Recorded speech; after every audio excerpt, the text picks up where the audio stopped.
viewers and subscribers, good to see you again in a video. Today, we are still going to continue with the first time exporters and importers, the challenges or the barriers, or some basic knowledge about how to handle some basic export and import. Let's talk about the language and communication. We are in India, and if we would like to import some material from outside India, or if we would like to export some material from India to other country, basically the understanding has to be through some kind of communication or language. So when it comes to communication or language, it is always better for us to start the communication by email. So always have the communication through email, or today's technology we have WhatsApp, which is a much faster way of communication. There are restrictions for certain applications to be used in different countries. We have to understand what communication can be done. But basic is always have all the communication on return. Today, there are also a lot of translator applications which are available, which will help us to translate our communication and make it very clear. Second comes the cost. The cost of the product, or the cost of the transportation, or the cost of the duties, or any additional expenses has also should be taken into consideration. So when it comes to the cost, it is always better for us to start creating a clear portfolio of defining the product, the value of the product, or what kind of value addition can be created in that product. So transportation comes into consideration, and every goods has its own duties to be attracted when it is going to be exported from India to some other countries, or import material from some countries to India.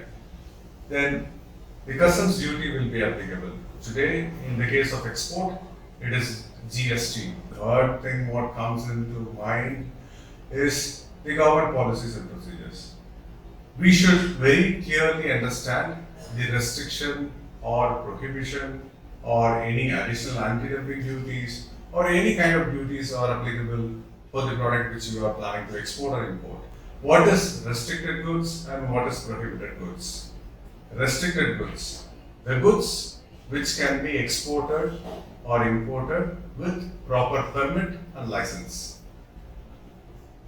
In case of prohibition, it is very clear that this particular product which you are planning to export or import cannot be allowed inside the country, or which cannot be sold out of the country. For an example, if you want to export onion, government keeps giving some restrictions based on the availability. If the demand of the onion is high in local consumption, then the government puts a restriction on the export. Then later they keep removing the restrictions, and in certain cases you can get a permit license for exporting. At the same time, if you go for a prohibited goods, say for example, if you would like to export some animal or animal related products, say the horn of the deer, which is prohibited. You cannot export those goods, rather you cannot import the goods into the country.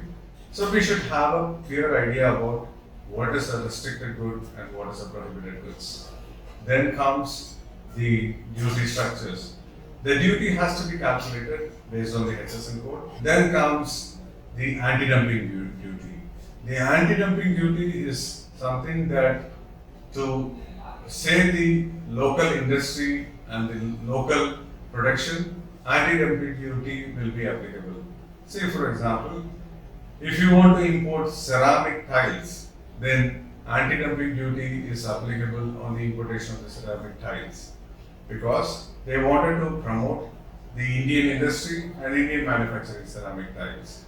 So if you look at the customs duty, there may be some differences. There may be, even if the normal duty structure is basic duty is 10%.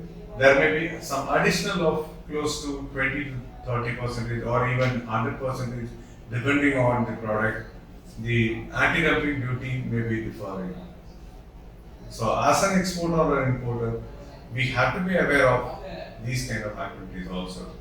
Thank you so much for spending the time. I hope this video should create some value for you on the basic understanding of language or communication, the costing, and the government policies and procedures.